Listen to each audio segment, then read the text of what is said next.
नमस्कार, मैं हूं आपके साथ अनुराग मुस्कान। सोने से पहले जाग जाइए, अपनी आवाज को अंजाम तक पहुंचाने के लिए जोरदार घंटी बजाइए।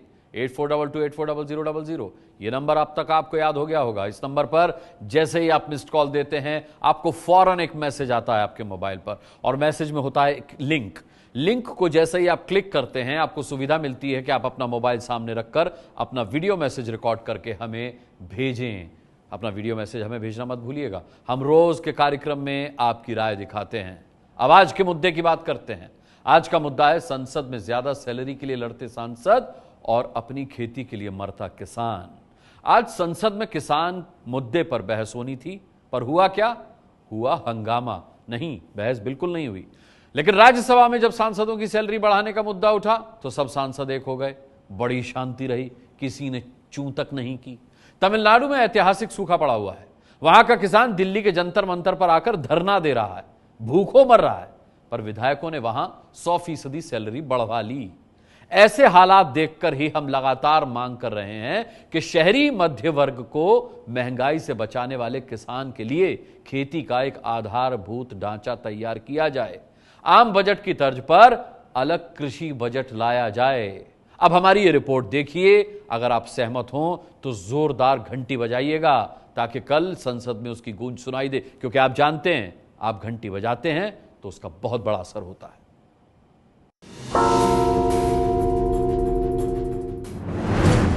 नाम ननका सिंह। कभी सरहद पर यह कदम देश की सुरक्षा करते थे। आज ननका सिंह के हाथों से देश का पेट भरता है। एक पूर्व सैनिक जो छत्तीसगढ़ के अंबिकापुर में अब खेती करते हैं। जय जवान जय किसान का नारा लगाने वाले नेताओं और किसान के महत्व को ना समझ पाने वालों को आज किसानी कर रहे पूर्व सैनिक ननका सिंह का एक बयान सबसे पहले सुनना होगा। मौके मौके पर युद्ध लड़ना पड़ता था, और यहाँ तो 24 घंटा युद्ध लड़ना पड़ता है। हमेशा हम लोग लड़ते रहते हैं, कभी बिजली से, कभी पानी से, कभी मिट्टी से, कभी कीड़े से, कभी मकोड़े से, कभी शासन की नीतियों से। आखिर किसने किसान के खेत में चीन और पाकिस्तान से ज्यादा खतरनाक दुश्मन खड़े कर दिए? आखिर किसने खेती को किसान के लिए युद्ध का मोर्चा बना दिया? इन सवालों का जवाब आपको मिलेगा। शुरुआत दो तस्वीरों से। एक तरफ देश की संसद है, जहां मॉनसून सत्र की शुरुआत में किसानों के नाम पर सिर्फ हंगामा है।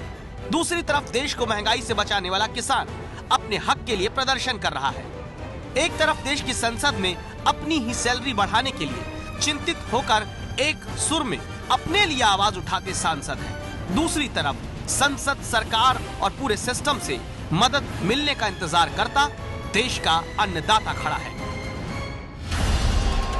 लेकिन सांसदों को किसानों की नहीं चिंता है तो अपनी सैलरी की। ऐसा लगता जैसे हम बेघर हो गए। हमारी सैलरी श्रीमान एक जो हमारा सेक्रेटरी उससे भी नीचे। ऐसा लगता है जैसे हम भीख मांग रहे हैं। आपने बोल चुका, जवाब देना पड़ेगा। ये तो ऐसा लग रहा है जैसे हम भीख मांग रहे हैं। हमें भीख नहीं चाहिए। आप मना करना, साफ मना कर दीजिए। इस सरकार को मना करना, साफ मना कर दीजिए। लेकिन ऐसा नहीं होना चाहिए कि लगे कि एमपी लोग भीख मांग रहे हैं। आप हमको 7th पे कमीशन के साथ जोड़ दीजिए। ये है नरेश अग्रवाल, समाजवादी पार्टी के सांसद। उस समाजवाद के सिपाही जो कहता है संसाधनों पर सबका बराबर हक हो। लेकिन देश के किसान किस हाल में है, इसकी चिंता छोड़ अपनी सैलरी के लिए समाजवादी सांसद संसद में धमकी देते हैं। मैं डिप्टी चेयरमैन साहब, मैं ये इस पर मैं सदन की वेल में बैठ गया। मैं मंत्री को रोका नहीं। अगर नहीं, सरकार ने नहीं जवाब दिया। मैं मंत्री को रोका नहीं। ऐसा नहीं लग रहा हम भीख मांग रहे हैं, हम बेघर नहीं है। 4 करोड़ 55 लाख की संपत्ति वाले समाजवादी पार्टी के सांसद नरेश अग्रवाल को चिंता इस बात की नहीं है कि क्यों देश का किसान सिर्फ उनके महीने भर के फोन बिल से भी कम पैसे पाता है। और ऐसा सोचने वाले नरेश अग्रवाल अकेले सांसद नहीं हैं। जो नरेश अग्रवाल जी ने विषय उठाया है वो सारे सांसदों से संबंधित है। लेकिन उपसभापति महोदय, संसद नियमों पर चलती है। दुनिया भर में कहीं भी सांसदों को इतना अपमानित, प्रताड़ित और बदनाम नहीं किया जाता जितना हिंदुस्तान। ओके। क्योंकि कहते हैं साहब ये खुद अपनी तनख्वाह बढ़ा लेते हैं। आप कोई दूसरा मैकेनिज्म, दूसरा प्रावधान कर दें कि पे कमीशन में जो तय होगा, जो दुनिया के दूसरे प्रजातंत्र के अंदर है, जो सीनियर मोस्ट सिविल सर्वेंट है, उससे चाहे आप 1 रुपया ऊपर दें, जो आपका वारंट ऑफ रेसिडेंस कहता है, जो दुनिया के दूसरे प्रजातंत्र करते हैं, वो करिए। कभी ज्यादा बारिश के बम से तो कभी कम बारिश के हथगोलों से, कहीं कर्ज की अंधाधुंध फायरिंग के आगे तो कहीं फसल की सही कीमत न मिल पाने के तोप से अपने खेत में ही लड़ता किसान आज भी सरकार के आगे हाथ फैलाए खड़ा है। लेकिन माननीयों को चिंता है तो सिर्फ अपनी। दो और तस्वीर देखिए। दिल्ली में प्रदर्शन करते तमिलनाडु के इन किसानों को शायद आप भूले नहीं होंगे। ये किसान कर्ज माफी की मांग लेकर फिर दिल्ली में अब प्रदर्शन कर रहे थे। तभी खबर आई कि तमिलनाडु विधानसभा में विधायकों ने किसानों को भूलकर मिलजुल कर अपनी सैलरी दोगुनी करने वाला बिल पास कर लिया। 2011 से 2015 तक 5 वर्षों में तमिलनाडु में 2728 किसान आत्महत्या कर चुके हैं। उसी तमिलनाडु में किसानों की चिंता छोड़ विधायकों ने अपना वेतन 50,000 से बढ़ाकर 1,05,000 रुपए महीना कर लिया है। यानी खेती करने वाला किसान चाहे सूखे के कारण बर्बाद हो जाए, किसान चाहे ज्यादा बारिश और ओले के कारण तबाह हो जाए, किसान को चाहे अपनी मेहनत कौड़ियों का भाव मिलने के कारण खुद सड़क पर फेंकनी पड़े, सांसदों और विधायकों को किसान से ज्यादा चिंता अपनी सैलरी की पड़ी है। इसीलिए आज हमें कहना पड़ रहा है, किसान के खेत में चीन और पाकिस्तान, संसद सैलरी में परेशान। खेती को युद्ध का मोर्चा बनाने वाली नीतियों की घंटी बजाओ। खेती कैसे किसान के लिए युद्ध का मोर्चा बनती है, इस बात को समझने के लिए हम छत्तीसगढ़ के अंबिकापुर ले चलते हैं। अंबिकापुर में एबीपी न्यूज संवाददाता ज्ञानेंद्र तिवारी से ननका सिंह की मुलाकात हुई। ननका सिंह सेना में थे, लेकिन पारिवारिक वजहों से घर आकर खेती करने लगे, ये मानते हुए कि सरहद पर जवान और खेत में किसान दोनों देश सेवा ही करते हैं। कृषि एकमात्र ऐसा बुनियाद है इस देश की कि सारे के सारे लोग इस पर टिके हुए हैं।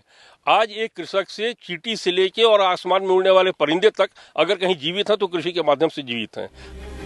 लेकिन अब इलाके के संपन्न किसानों में गिने जाने वाले 50 एकड़ खेत में धान की खेती करने वाले किसान ननका सिंह का सरकारी नीतियों से मिले धोखे के कारण कृषि से मोह भंग हो रहा है। मजबूरी में कर रहे हैं, मोह तो भंग हो गया है। अच्छा, ऐसा क्यों हुआ है? इसलिए हुआ है क्योंकि हमको उचित कीमत नहीं मिलती है। आखिर क्यों धान का कटोरा कहे जाने वाले छत्तीसगढ़ में किसान धान की खेती करने से भाग रहा है, इसकी वजह हम बताते हैं। छत्तीसगढ़ में बीजेपी ने 2013 में सरकार बनने से पहले वादा किया था कि धान का समर्थन मूल्य प्रति क्विंटल 2,100 रुपए होगा। बीजेपी ने अपने घोषणा पत्र में यह भी कहा था कि 300 रुपए प्रति क्विंटल का बोनस भी धान पर किसानों को मिलेगा। लेकिन सरकार बनने के 3 साल बाद भी बीजेपी ने छत्तीसगढ़ में धान के किसानों से अपना वादा पूरा नहीं किया। ऐसी ही सरकारी धोखे वाली नीतियां खेती को किसान के लिए युद्ध का मोर्चा बनाती हैं। लेकिन किसानों से ये धोखा क्यों, ये समझने के लिए एबीपी न्यूज संवाददाता सीधे छत्तीसगढ़ के कृषि मंत्री बृजमोहन अग्रवाल के पास पहुंचे।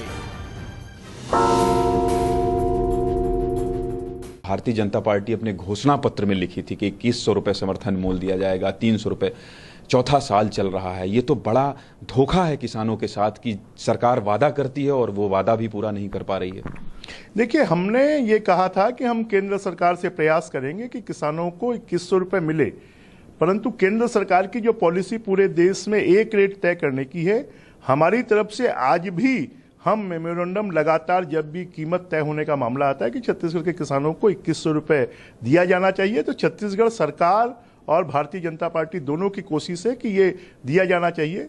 और छत्तीसगढ़ सरकार बोनस देने के लिए आज भी तैयार है, परंतु केंद्र सरकार ने पूरे देश के मार्केट को कंट्रोल करने के लिए इसके ऊपर में बैन किया है कि जो राज्य सरकार इस प्रकार का बोनस देगी देश के मार्केट को में अगर गड़बड़ होगी तो उनकी जो उपज है उसको हम सपोर्ट प्राइस पर नहीं लेंगे। तो आज के समय पर हमारी ये चिंता है कि हमारे किसानों का हित सुरक्षित रहना चाहिए। यानी जिस किसान ने सरकारी वायदे पर भरोसा करके मेहनत की और धान उगाया, उसे वादे के मुताबिक सरकार समर्थन मूल्य ही नहीं देती और फिर नीतियों की धोखाधड़ी का शिकार हुआ किसान परेशान होता है और उसे लड़ना पड़ता है। और यहाँ तो 24 घंटा युद्ध लड़ना पड़ता है। हमेशा हम लोग लड़ते रहते हैं, कभी बिजली से, कभी पानी से, कभी मिट्टी से, कभी कीड़े से, कभी मकोड़े से, कभी शासन की नीतियों से। अच्छा, इसी के साथ आपको यहाँ एक बात जानना और जरूरी है कि 1954 से अब तक 35 बार सांसदों का सैलरी रिव्यू किया जा चुका है। सांसदों को हर महीने करीब 1,40,000 रुपए भत्ता समेत मिलते हैं। लेकिन किसान की सैलरी क्या है साहब? इसकी चिंता की लकीरें सांसदों के माथे पर कभी नहीं उभरती। आप इस बात की गंभीरता को जरा समझिए। अगर किसान खेती नहीं करेगा तो हम और आप खाएंगे क्या? सोचिए, टमाटर किसान फेंकता है तो इस वक्त आप 100 रुपए किलो तक टमाटर खरीद रहे हैं। खेती कम हुई तो महंगाई कहां पहुंच जाएगी? लेकिन महंगाई से देश को बचाने वाला किसान कैसे खेती के मोर्चे पर हार रहा है, इस बात को और विस्तार से और सरलता से समझने के लिए हमारी रिपोर्ट का अगला हिस्सा देखिए।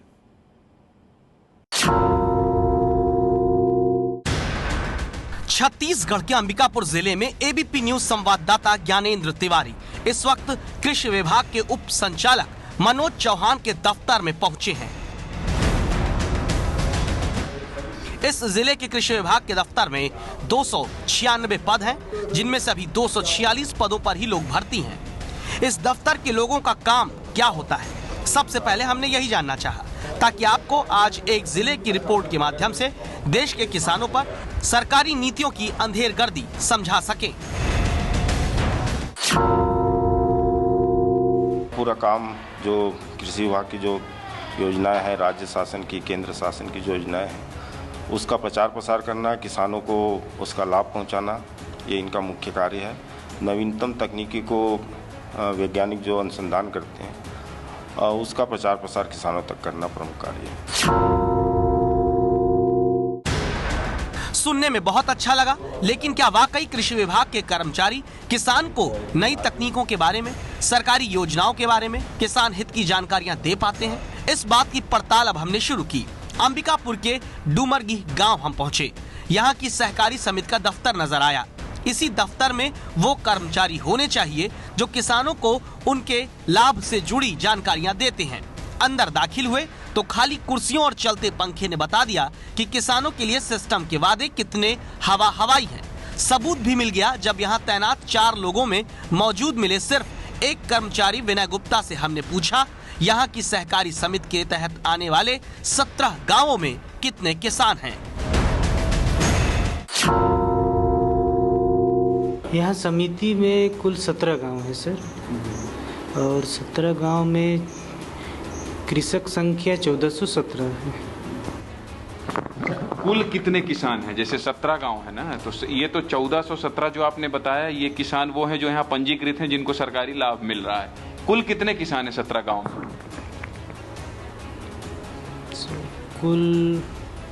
कुल तो नहीं पता सर। तो आप लोग की समिति यहाँ क्यों है? समिति का काम तो यही है ना कि किसानों को लाभ दें, किसानों को सरकारी योजना पहुँचाएं।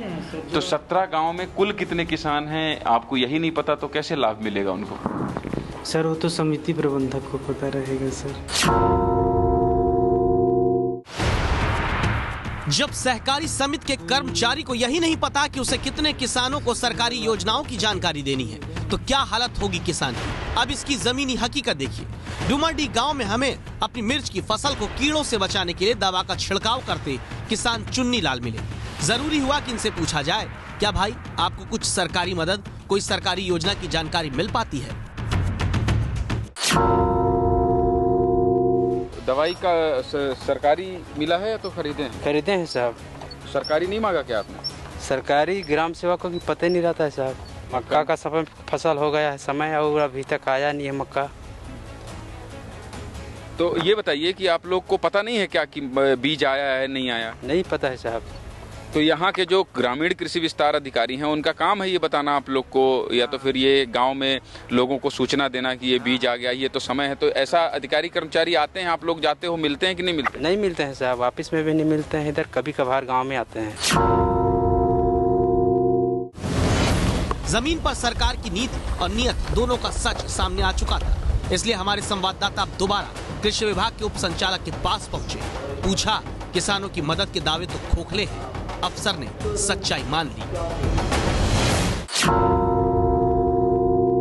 हमने कई गांव में इन्वेस्टिगेशन किया है। जिस तरह से आप बता रहे हैं कि सरकारी योजनाओं का प्रचार प्रसार करना, किसानों को बताना, लेकिन ऐसे कई किसान हैं जिनको सरकार की योजनाओं की जानकारी ही नहीं है। मैं मानता हूं कि पूरी इसमें पूर्ति नहीं हुई होगी, परंतु जहां भी ये बात आती है उसको हम प्रयास करते हैं।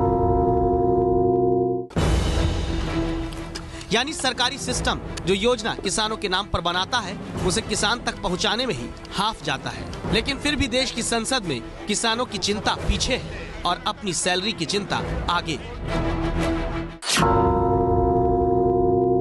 ऐसा लगता जैसे हम बेघर हो गए। हमारी सैलरी श्रीमन एक जो हमारा सेक्रेटरी उससे भी नीचे। ऐसा लगता है जैसे हम भीख मांग रहे हैं। आपने बोल चुका, जवाब देना पड़ेगा। ये तो ऐसा लग रहा है जैसे हम भीख मांग रहे हैं। हमें भीख नहीं चाहिए। आप मना करना, साफ मना कर दीजिए। इस सरकार को मना करना, साफ मना कर दीजिए। लेकिन ऐसा नहीं होना चाहिए कि लगे कि एमपी लोग भीख मांग रहे हैं। आप हमको 7th पे कमीशन के साथ जोड़ दीजिए। इसे किसानों के जख्म पर नमक छिड़कना ही कहेंगे, क्योंकि जहां लोकसभा के 80% किसान करोड़पति हैं, वहीं देश के 4 करोड़ 34 लाख किसान परिवार कर्ज के बोझ से दबे हैं। लोकसभा में जहां सांसदों की औसत संपत्ति 14 करोड़ 70 लाख है, वहीं देश के 17 राज्यों में किसानों की औसत आय 2000 रुपए प्रति महीने से भी कम है। लेकिन फिर भी सांसदों को और सैलरी चाहिए। 1999 के करगिल युद्ध के बाद सरहद पर कोई युद्ध नहीं हुआ, लेकिन खेती को सिस्टम की नीतियों ने ऐसे युद्ध के मैदान में बदल दिया है जहां किसान लड़ रहा है देश के लिए, देश की जनता के पेट के लिए।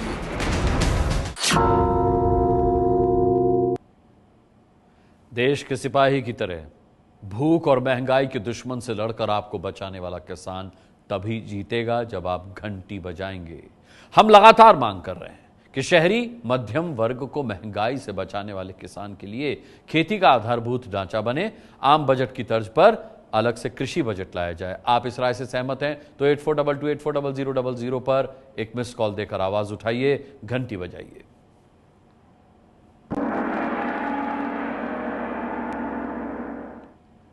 मध्य प्रदेश के सीहोर जिले में एक किसान ने कुछ दिन पहले खुदकुशी कर ली थी। किसान का परिवार अब इंसाफ की मांग को लेकर आमरण अनशन पर बैठ गया है। और इसमें बड़ी बात यह है कि खुदकुशी के लिए किसान के परिवार ने एक बीजेपी नेता को जिम्मेदार ठहराया है।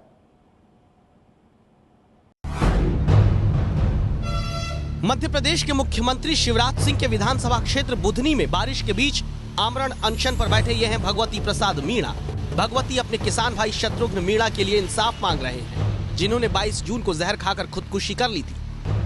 भगवती और उनके परिजनों का आरोप है कि शत्रुघ्न ने कर्ज न चुका पाने के तनाव में जान दी। भगवती अपने भाई की मौत के लिए बुधनी के बीजेपी नेता अर्जुन मालवीय को जिम्मेदार ठहराते हैं। भगवती का दावा है कि उनके भाई शत्रुघ्न ने अर्जुन मालवीय से कर्ज लिया था, पर मालवीय ने सूद जोड़कर कर्ज की रकम बढ़ा दी। आरोप है कि अर्जुन मालवीय ने शत्रुघ्न पर जमीन उनके नाम करने का भी दबाव बनाया। इसी तनाव में शत्रुघ्न ने खुदकुशी जैसा बड़ा कदम उठा लिया। भगवती और उनका परिवार अब बीजेपी नेता अर्जुन मालवीय के खिलाफ केस दर्ज करने की मांग पर अड़ा है। इंसाफ न मिलने पर खुदकुशी की धमकी दी है, लेकिन पुलिस और प्रशासन ने जांच के बाद ही किसी नतीजे पर पहुंचने की बात कही। पहली मांग तो यही है, अर्जुन मालवीय के खिलाफ में कार्रवाई होना चाहिए। जो हमारे भाई ने जो बोल गया उसकी मौत का जिम्मेदारी अर्जुन मालवीय की। वैसे तो मुख्यमंत्री जी को ये चाहिए थी कि मेरा गृह क्षेत्र है, कि मेरे आदमी दुखी है, मैं इन पर मरहम, हमें कुछ धन थोड़ी चाहिए था, हमें तो न्याय चाहिए था। केवल आरोप लगाने से एफआईआर कैसे दर्ज की जा सकती है? पुलिस अपनी कार्रवाई कर रही है उसमें। अभी उनको समझाइश दी है, इसका उनका मेडिकल करवाया जा रहा है। अगर मेडिकल में ऐसी कोई स्थिति आती है कि उनका स्वास्थ्य बिगड़ता है तो फिर उसके अनुसार फिर मेडिकल रिपोर्ट के अनुसार जो सही कार्रवाई होगी वो करेंगे। आरोपों की हम लोग तस्दीक कर रहे हैं। वो आरोपों की अभी तक कहीं कोई पुष्टि नहीं हो पाई है, किसी तरह का कोई दस्तावेजी कोई साक्ष्य नहीं है। फिर भी अभी उसकी जांच में चल रही है और जो बिंदु सामने आ रहे हैं उन सारे बिंदुओं पर जांच कर रहे हैं। तो देखा आपने, जो नेता किसानों की सुध भूल करके अपनी सैलरी की सुध में लगे हुए हैं, उन्हीं पर यह आरोप है। किसान की जो बदतर स्थिति है उसके लिए वही जिम्मेदार है। चलिए आगे बढ़ते हैं। सरकारी निर्माण में भ्रष्टाचार की पोल बारिश कैसे खोल देती है, अगली रिपोर्ट देखेंगे तो समझ जाएंगे। आंध्र प्रदेश की राजधानी अमरावती में 2 साल पहले बने इस नए सचिवालय की तस्वीर आपको चौंका देगी। 2 दिन की बारिश ने इसके निर्माण की पोल पट्टी खोल दी। जिधर देखो उधर सीलन, दीवार से पानी सोते की तरह बह रहा है। छत ऐसे टपकती है कि रह रहकर पोछा लगाना पड़ता है। इसी हाल में कर्मचारी यहाँ काम कर रहे हैं। बता दें कि इस इमारत में कई सरकारी विभागों के अलावा आंध्र सरकार के कई मंत्रियों, सचिवों और विपक्षी पार्टियों के नेताओं के चैम्बर हैं। विपक्ष निर्माण में घोटाले का आरोप लगा रहा है, वहीं आंध्र सरकार के मंत्री इसे छोटी बात ठहरा रहे हैं।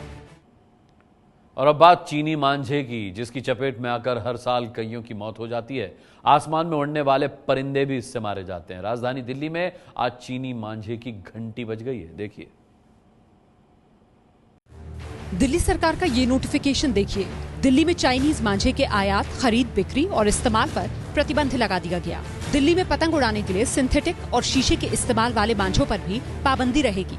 ऐसे मामलों की शिकायत आप पुलिस कंट्रोल रूम नंबर 100 के अलावा पुलिस कमिश्नर और नगर निगम के ऑफिस में भी कर सकते हैं। नियम तोड़ने वाले को 1 लाख रुपए तक का जुर्माना और 5 साल तक की जेल हो सकती है।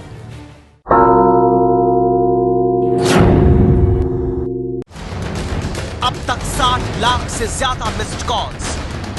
घंटी बजाओ। 5 साल में एक बार नहीं, राष्ट्र निर्माण में रोज करो मतदान। घंटी बजाओ। किसानों की बदहाली के खिलाफ हम लगातार आवाज उठा रहे हैं। उन्हें संकट में डालने वालों की घंटी भी बजा रहे हैं। देश की जनता भी हमें वीडियो संदेश भेजकर लगातार उठा रही है इस मुद्दे पर आवाज। सुनिए। एक नियत समय के अंदर इन सभी केस का सेटलमेंट हो। इन सब केस में अगर कोई कंपनी या कोई भी विभाग इसमें गलती करता है तो उसके लिए एक निकाय, एक सरकार की तरफ से कोई व्यवस्था हो जो इन सब चीज़ों को एड्रेस करे। जितना जल्दी हो सके लोगों को मुआवजा दे। सरकार को ये कोशिश करनी चाहिए कि किसानों तक सीधे मदद पहुंचा सके ताकि बीमा कंपनियां उनका नुकसान न करें। केंद्र सरकार को किसानों के बारे में बहुत कुछ करना पड़ेगा, तब जाके किसान आत्महत्या करना बंद कर देंगे। अपने देश का नंबर 1 चैनल है ABP न्यूज, जो सबकी घंटी बजा देता है। मैं उसको सैल्यूट करता हूँ, धन्यवाद करता हूँ। ऐसे ही घंटी बजाते रहिए। 8422840000 पर मिस्ड कॉल देकर आप भी हमें अपना वीडियो संदेश भेज सकते हैं। ये है ABP न्यूज, आपको रखे आगे।